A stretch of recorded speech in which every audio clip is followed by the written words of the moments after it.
Hello दोस्तों, स्वागत है आपका जीएसआईक्यू एजुकेशन के इस यूट्यूब चैनल पे।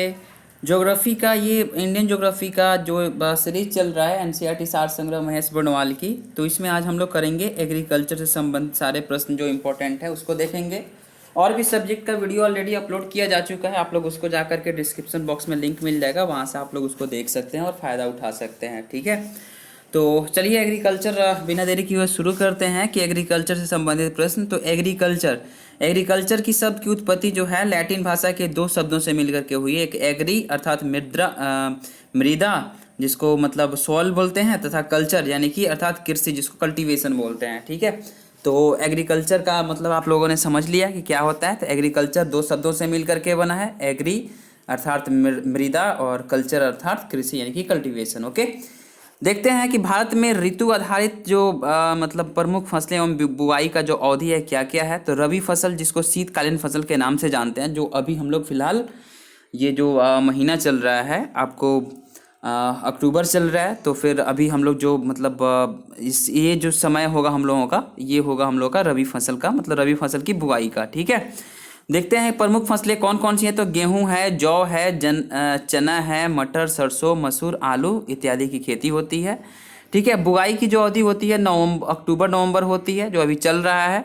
कटाई की अवधि जो होती है मार्च अप्रैल यानी कि होली के समय तक हम लोग इसको काटते हैं। ठीक है, होली के बाद के समय तक। ओके, नेक्स्ट देखते हैं खरीफ फसल। तो खरीफ फसल में ग्रीष्मकालीन फसल आते हैं कौन कौन से, जो मतलब गर्मी के दिनों में बोए जाते हैं कौन। तो चावल, ज्वार, बाजरा, मक्का, तिल, मूंगफली, उड़द, कपास, रागी, सोयाबीन इत्यादि हैं। ये इसका जो बुआई का जो अवधि होता है जून जुलाई के महीने में इसको बोते हैं और अक्टूबर नवंबर के महीने में इसको हम लोग क्या करते हैं, काट लेते हैं। ओके, नेक्स्ट देख जायद फसल होती है। जायद फसल का मतलब ये हो गया कि इसमें मतलब ये शीत एवं ग्रीष्म के मध्य में जो बोया जाता है, ठीक है, वो जायद फसल है, शीत और ग्रीष्म के मध्य में।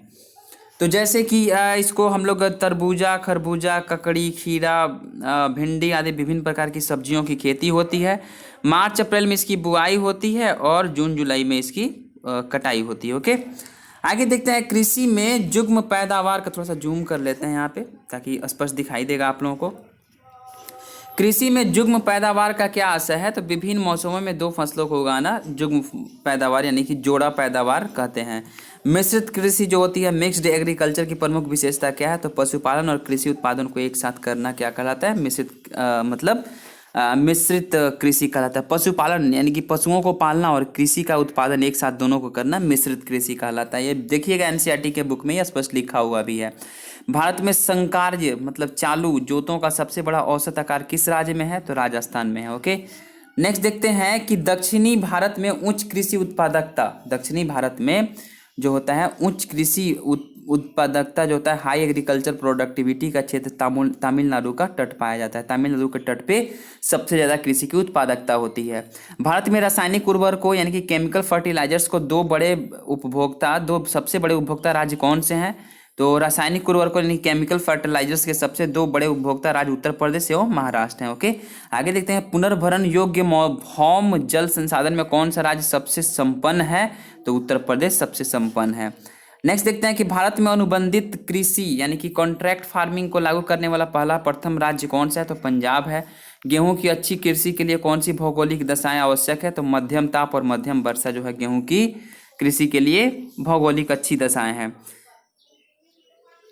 चावल की कृषि के लिए 100 सेंटीमीटर से अधिक वर्षा और 25 डिग्री से अधिक उच्च तापमान आदर्श जलवायु मानी जाती है। याद रखिएगा, 100 सेंटीमीटर से अधिक वर्षा और 25 डिग्री से उच्च तापमान आदर्श जलवायु मानी जाती है। कल्याण सोना किस फसल की एक किस्म है। तो गेहूं की है। ओके, आगे देखते हैं भारत की प्रमुख जो खाद्यान्न फसल कौन सी है। तो चावल है। प्रमुख खाद्यान्न फसल गेहूं नहीं है, चावल है, चावल याद रखिएगा। ओके, नेक्स्ट देखते हैं कि यदि खाद्यान्नों को सुरक्षित संग्रह सुनिश्चित करना हो तो कटाई के समय उन्हें आर्द्रता अंश कितने प्रतिशत से अधिक आर्द्रता नहीं होनी चाहिए।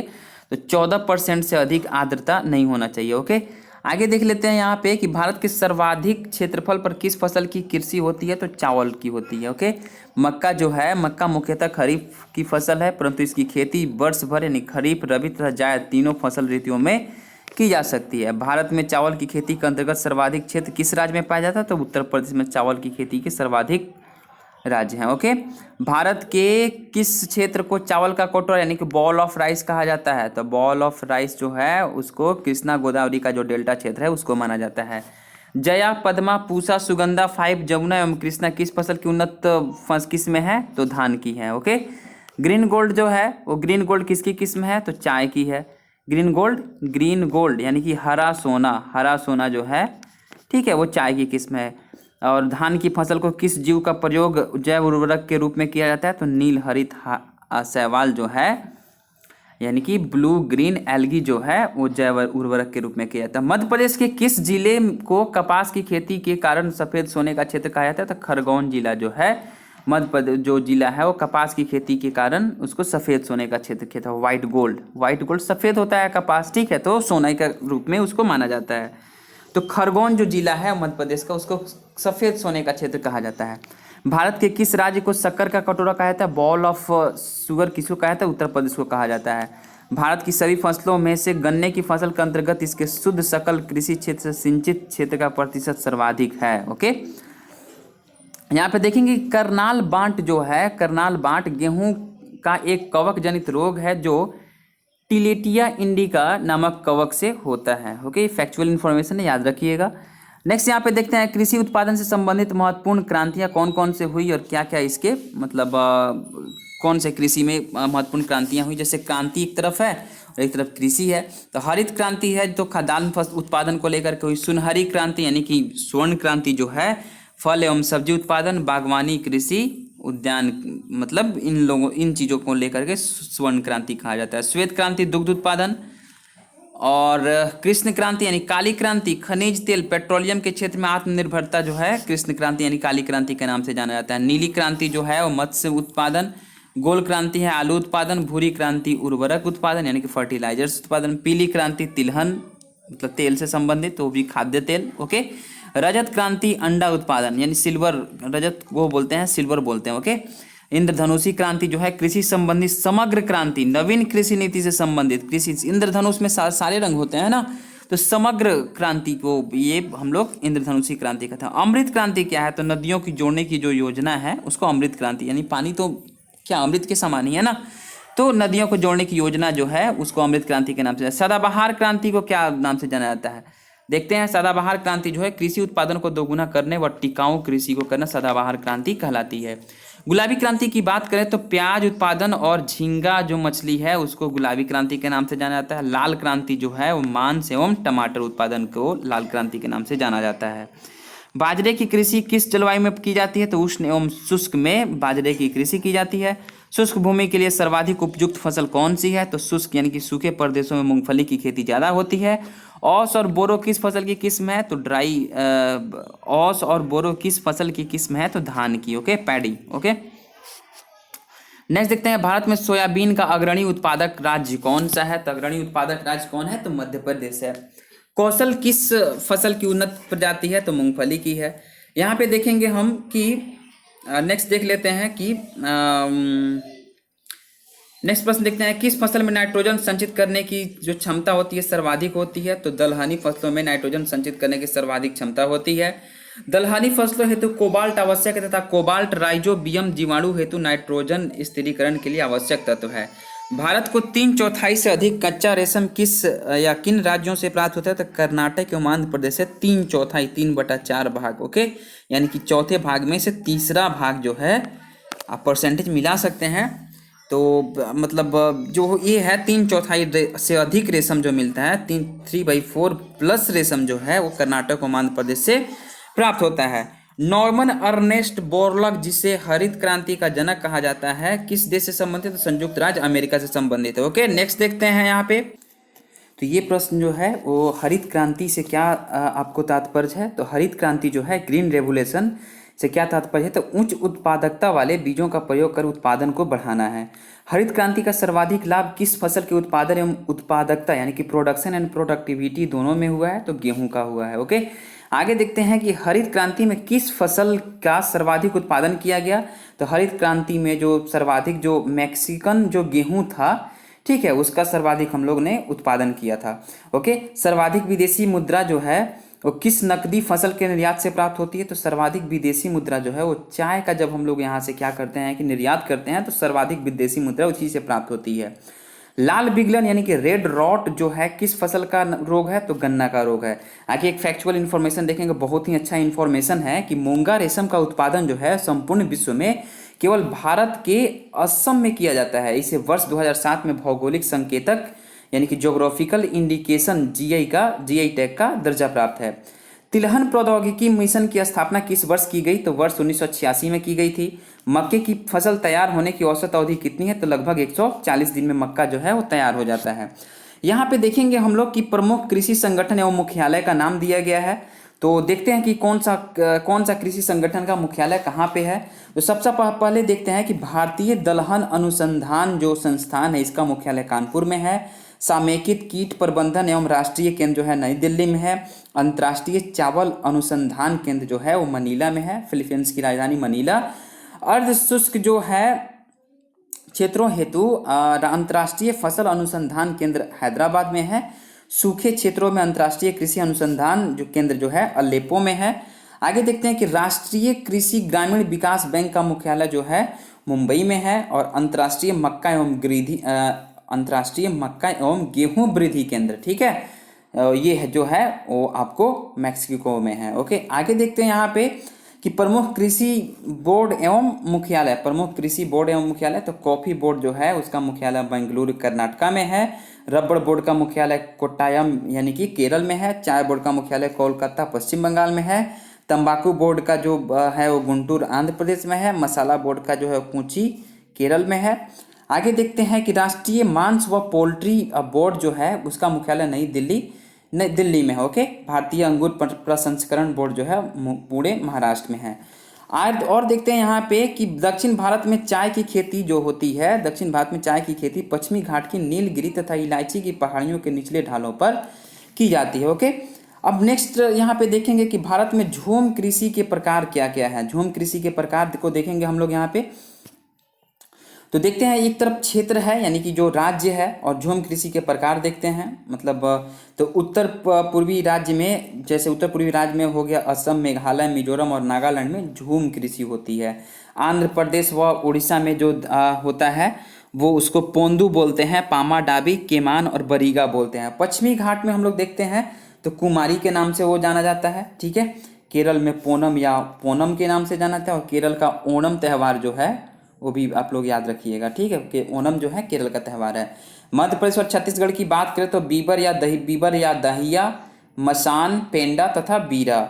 दक्षिण पूर्वी राजस्थान की बात करें तो वालरा बोला जाता है। मणिपुर में पामलू होता है। हिमाचल क्षेत्र में, सॉरी हिमाचल नहीं, हिमालय क्षेत्र में जो होता है वो खील होता है। झारखंड में कुरुल या कुरावा बोलते हैं। छत्तीसगढ़ जो बस्तर जिला जो है उसमें दीपा होता है। अंडमान निकोबार में भी दीपा की कृषि होती है। आगे देखते हैं कि बराक घाटी जो है, बराक घाटी की सर्वाधिक महत्वपूर्ण फसल कौन सी है? तो गन्ना है। बराक घाटी की सर्वाधिक महत्वपूर्ण फसल गन्ना है। भारत के किस राज्य को मसालों का बगीचा कहा गया है? स्पाइस गार्डन ऑफ इंडिया कहा गया है, तो केरल को कहा गया है। लौंग जिसको क्लॉव्स बोलते हैं, पुष्पकली से प्राप्त होती है, जिसकी सर्वाधिक खेती केरल में की जाती है। आगे देखते हैं, भारत में काला सोना जिसको ब्लैक गोल्ड के रूप में जाना जाता है, कौन सा मसाला जाना जाता है? तो काली मिर्च। और ये याद रखिएगा, ब्लैक क्रांति जो है, काली क्रांति, वो हमारे पेट्रोलियम पदार्थों से है। ओके, नेक्स्ट देखते हैं कि भारत में काजू जो होता है यानी कि केसो होता है, वो उत्पादक राज्य कौन सा है? तो महाराष्ट्र है। काजू का सर्वाधिक उत्पादक राज्य महाराष्ट्र है। शक्तिमान 1 और शक्तिमान 2 किस फसल की अनुवांशिक यानी कि जेनेटिक परिवर्तित रूप है? तो मक्का की है।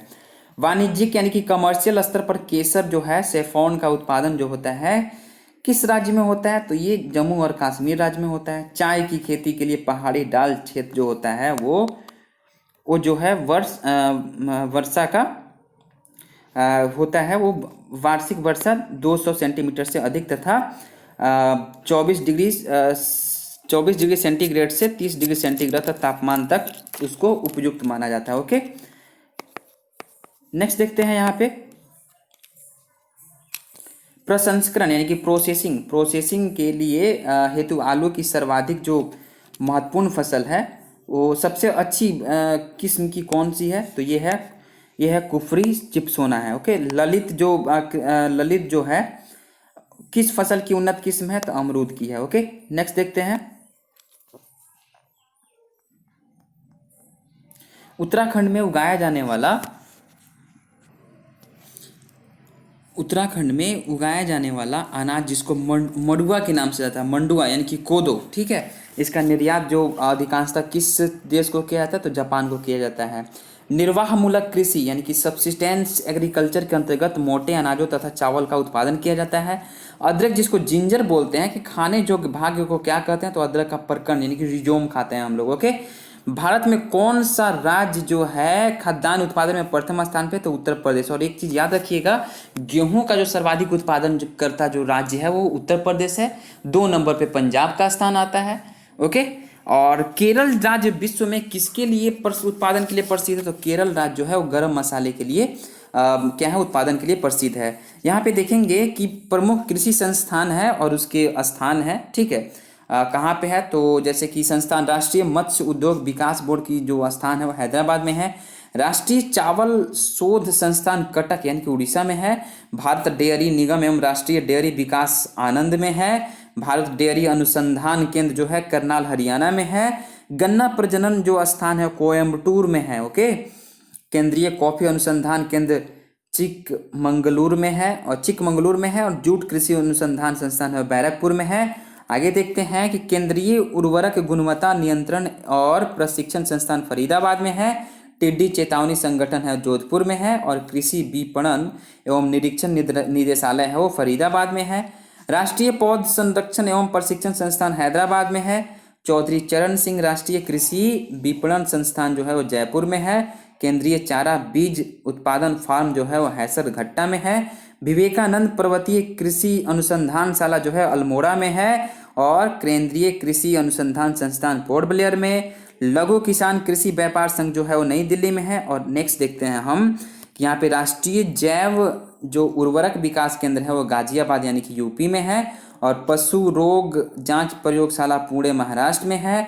पशु स्वास्थ्य एवं पशु चिकित्सा जैविकी संस्थान कोलकाता में है। पशु चिकित्सा और जीव विज्ञान संस्थान बेंगलुरु में है।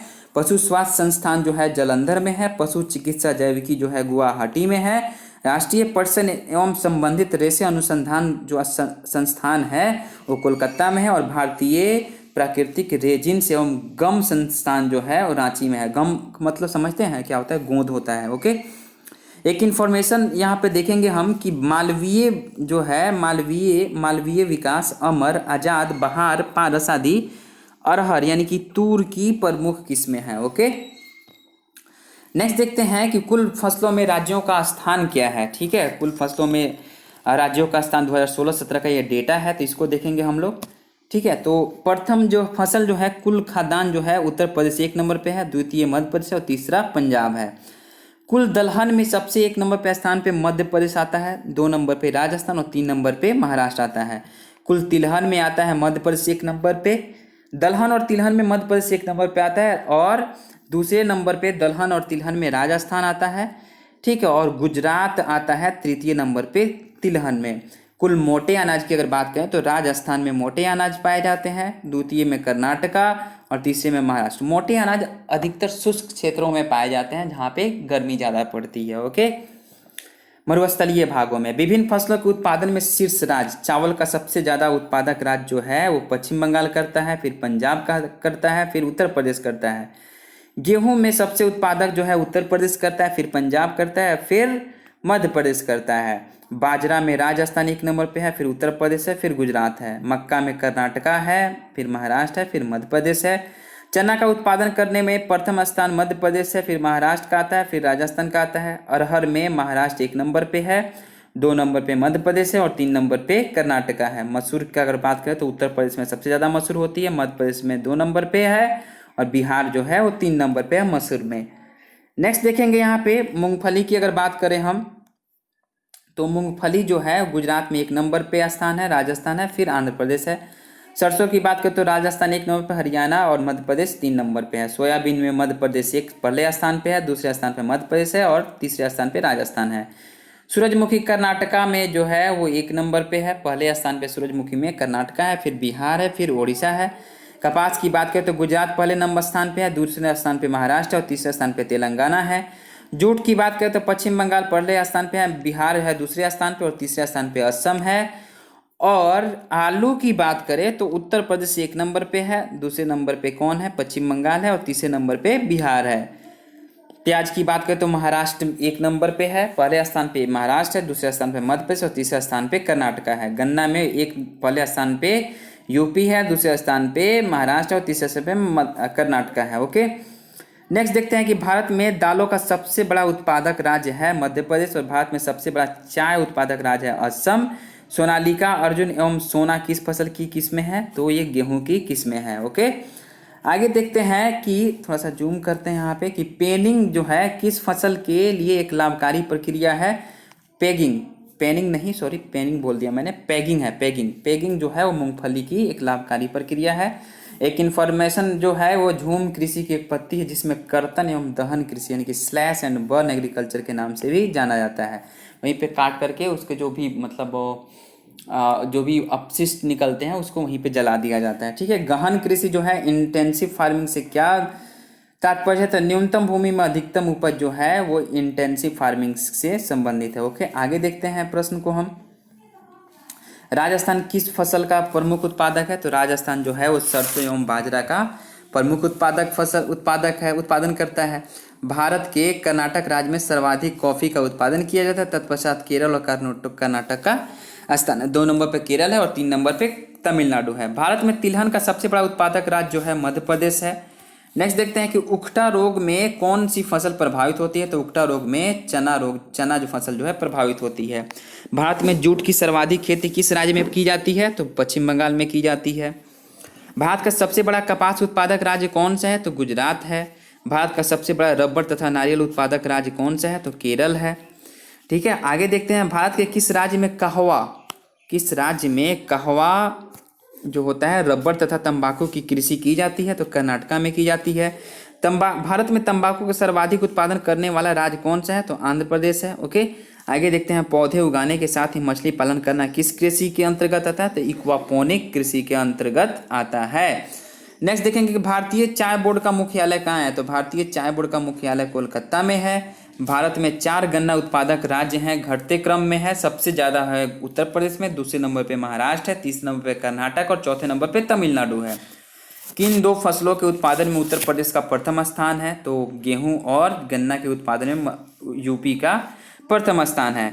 जो अरंडी होता है जिसको हम लोग लेनसीड का बृहत्तम उत्पादक राज्य कौन सा है, जिसको हम लोग गुजरात है। ठीक है, सदाबहार क्रांति किससे संबंधित है, सदाबहार क्रांति जैविक कृषि को प्रोत्साहित करने तथा उत्पादन बढ़ाने के लिए है। ओके, भारत में चीनी के प्रथम 3 अग्रणी उत्पादक राज्य क्रमशः कौन से हैं, तो उत्तर प्रदेश, भाई गन्ना यहीं पे होगा सबसे ज़्यादा, तो यहीं पे होगा ना। दूसरे नंबर पे है महाराष्ट्र और तीसरे नंबर पे है कर्नाटका है। ओके, आगे देखते हैं यहाँ पे कि सर्वाधिक रेशम उत्पादन करने वाला राज्य कौन सा है, तो कर्नाटक है। और भारत का कौन सा राज्य कपास, नमक एवं मूंगफली के उत्पादन में प्रथम स्थान पे है, तो गुजरात है। राष्ट्रीय बागवानी बोर्ड की स्थापना किस वर्ष हुई थी, तो वर्ष 1984 ईस्वी में हुई थी। नेक्स्ट देखते हैं एक बहुत ही इंपॉर्टेंट पॉइंट है, इसको देख लेते हैं। सुनहरा रेशा क्रांति का संबंध जो है जूट उत्पादन से है तथा जूट को भारत का स्वर्णिम तंतु यानी कि गोल्डन फाइबर ऑफ इंडिया कहा जाता है। ओके, एक और टॉपिक इसमें हम लोग कवर करेंगे, तो इस टॉपिक में हम लोग देखेंगे कि पशुपालन यानी कि एनिमल हस्बेंड्री। ओके, तो इससे संबंधित प्रश्नों को देखते हैं। पशुपालन में कौन कौन से महत्वपूर्ण प्रश्न हैं, तो 20वीं पशुधन गणना की रिपोर्ट के अनुसार भारत किस मंत्रालय द्वारा जारी की गई है, 20वीं पशुधन गणना की रिपोर्ट किस मंत्रालय द्वारा जारी की गई है, तो मत्स्य पालन, पशुपालन और डेयरी मंत्रालय यानी कि ministry of fisheries and animal husbandry and dairying. Okay, 20वीं पशुधन गणना की संख्या के अनुसार कुल पशुधन में गौ पशु जो है वो 35.94% है, भैंस जो है 20.45% है और बकरी जो है 27.80% है। भेड़ जो है 13.87% है, सुअर जो है 1.69% है तथा अन्य पशु जो है वो 0.25% है। ओके, तो सबसे ज़्यादा यहाँ पे क्या चीज़ पाली जाती है, तो सबसे ज़्यादा गौ पाली जाती है, गाय पाली जाती है। 2 नंबर पे भैंस पाली जाती है, 3 नंबर पे बकरी और 4 नंबर पे भेड़, 5 नंबर पे सुअर और बाकी जो बच गए वो मतलब अन्य पशु 0.25%। ओके, प्रति हेक्टेयर जो सकल कृषि क्षेत्र में मवेशियों की संख्या का घनत्व किस राज्य में सबसे अधिक है? तो बिहार में है। ठीक है, बिहार में सबसे ज़्यादा मवेशियों की संख्या है। भारत में सर्वाधिक दुग्ध देने वाली बकरी की कौन सी नस्ल है? तो जमुनापुरी है। गाय की थारपारकर प्रजाति कहाँ पाई जाती है? तो राजस्थान के सीमावर्ती क्षेत्र में गाय की थारपारकर जो प्रजाति है वो पाई जाती है। 20वीं पशुधन गणना के अनुसार पशुओं की संख्या में सबसे अधिक वृद्धि जो है पश्चिम बंगाल 23%, तत्पश्चात 22% तेलंगाना में देखी गई है। विश्व में दुग्ध उत्पाद यानी कि मिल्क प्रोडक्शन के क्षेत्र में भारत का कौन सा स्थान है? तो प्रथम स्थान है। भारत में श्वेत क्रांति का जनक किसे कहा जाता है? फादर ऑफ व्हाइट रेवोल्यूशन किसको कहा गया है? तो डॉक्टर वर्गीज कुरियन को बोला जाता है। मुर्गी के अंडे का कवच किस पदार्थ से निर्मित होता है? तो कैल्शियम कार्बोनेट CaCO3 के मतलब नाम से जाना जाता है। तो चलिए कमेंट में बताइए पहले मुर्गी आया या अंडा। ठीक है, तो मुर्गी के अंडे का जो कवच है वो कैल्शियम कार्बोनेट यानी कि CaCO3 से बना होता है। विश्व में सबसे अधिक अंडा देने वाली मुर्गी की नस्ल कौन है? तो लेग हॉर्न सबसे ज़्यादा अंडा देने वाली मुर्गी की नस्ल है। भारत में स्थापित कुछ केंद्रीय पशु प्रजनन फॉर्म है, जैसे कि सूरतगढ़ का अगर बात करें हम, राजस्थान में है। धामरेड़ में मतलब केंद्रीय पशु प्रजनन फॉर्म है ये। ठीक है, धमरोड जो है गुजरात में है, अलमाड़ी तमिलनाडु में, चिपलीमा और सुनबेड़ा जो है उड़ीसा में, हैसरघट्टा कर्नाटका में और अंदेश नगर जो है उत्तर प्रदेश में है। ये केंद्र गाय और भैंसों के प्रजनन के लिए उत्तम नस्ल के सांड और प्रशीतित वीर्य यानी कि रेफ्रिजरेटेड जो सीमेन जो होता है उत्पादन करते हैं। ओके, केंद्रीय प्रशीतित वीर्य उत्पादन और प्रशिक्षण संस्थान हैसरघट्टा बेंगलुरु कर्नाटक में स्थित है, जो उत्तम नस्ल के सांड एवं भैंसों का जो स्पर्म होता है, सीमेन जो होता है, वीर्य जो होता है उसको उपलब्ध कराता है। ओके, आगे देखते हैं यहाँ पे हम नेक्स्ट देख लेते हैं क्या है। तो ऑपरेशन फ्लड जो है का संबंध किससे है? तो ऑपरेशन फ्लड दुग्ध उत्पादन एवं वितरण से है। ऑपरेशन फ्लड के विभिन्न चरण क्या है? तो ऑपरेशन फ्लड प्रथम जो अवधि था उसका जुलाई 1970 से मार्च 1981 था। ऑपरेशन फ्लड द्वितीय जो था अप्रैल 1981 से मार्च 1985 था। ऑपरेशन फ्लड तृतीय जो था वो अप्रैल 1985 से मार्च 1996 तक था। भैंसों की देसी जो नस्ल की 3 प्रमुख फसलें कौन सी है? तो मुर्रा है, नीली रावी एवं जाफराबादी है। ओके, भारत में विभिन्न प्रकार के रेशम के शीर्ष उत्पादक राज्य कौन कौन से हैं? तो टसर रेशम जो है झारखंड में 74.2% होता है। ईरी रेशम जो होता है वो असम में 64.2%। मूंगा रेशम जो होता है असम में 81.7% और सहतूत रेशम जो होता है कर्नाटका में 43.2% होता है। और सबसे ज़्यादा रेशम उत्पादक जो क्षेत्र है, जो राज्य है, प्रथम स्थान पे कर्नाटका है। ओके, स्टॉक फार्मिंग किससे संबंधित है? तो स्टॉक फार्मिंग पशुओं के प्रजनन से संबंधित है। 20वीं राष्ट्रीय पशुधन गणना 2018 के अनुसार भारत में मवेशियों की संख्या सर्वाधिक क्रमशः उत्तर प्रदेश, राजस्थान, मध्य प्रदेश एवं पश्चिम बंगाल में है। केंद्रीय भेड़ प्रजनन फॉर्म कहाँ स्थित है? तो हिसार हरियाणा में स्थित है। आगे देखते हैं कि केंद्रीय बकरी अनुसंधान केंद्र कहाँ स्थित है? तो मथुरा यूपी में है। देश में दुग्ध व्यवसाय के लाभकारी प्रशिक्षण व जानकारी के लिए 3 प्रशिक्षण केंद्र स्थापित किए गए हैं। तो एक में राष्ट्रीय डेयरी अनुसंधान जो है अनुसंधान संस्थान, जिसको NDRI यानी कि नेशनल डेयरी रिसर्च इंस्टीट्यूट जो है वो करनाल जो हरियाणा में पड़ता है वहाँ पे है। मानसिंह इंस्टीट्यूट ऑफ ट्रेनिंग जो है मेहसाना में पड़ता है। जी देसाई ट्रेनिंग इंस्टीट्यूट पालनपुर यानी कि बनासकांठा, सिलीगुड़ी, जालंधर तथा ईरोड में प्रादेशिक केंद्र स्थापित किए गए हैं। ठीक है, आगे देखते हैं यहाँ पे एक इन्फॉर्मेशन जो है वो इसको याद रखना है। भैंसों पर जो अनुसंधान के लिए हरियाणा राज्य के हिसार जिले में केंद्रीय भैंस अनुसंधान संस्थान की स्थापना की गई है। तो चलिए इंडियन ज्योग्राफी में आज के लेक्चर में इतना ही। पिछला वीडियो को अगर आप लोग देखना चाहते हैं तो डिस्क्रिप्शन बॉक्स में जाइए, वहाँ पे लिंक मिल जाएगा। टेलीग्राम को ज्वाइन कर लीजिए, वहाँ पे और भी स्टडी मटेरियल हमेशा अवेलेबल करवाए जाते हैं। PDF भी वहाँ पे अवेलेबल करवाई जाती है। और अपने दोस्तों को शेयर कीजिए, ज्ञान बांटने से बढ़ता है। और बहुत बहुत आप लोगों का धन्यवाद। GSIQ एजुकेशन के साथ जुड़ने के लिए। मिलते हैं नेक्स्ट वीडियो में।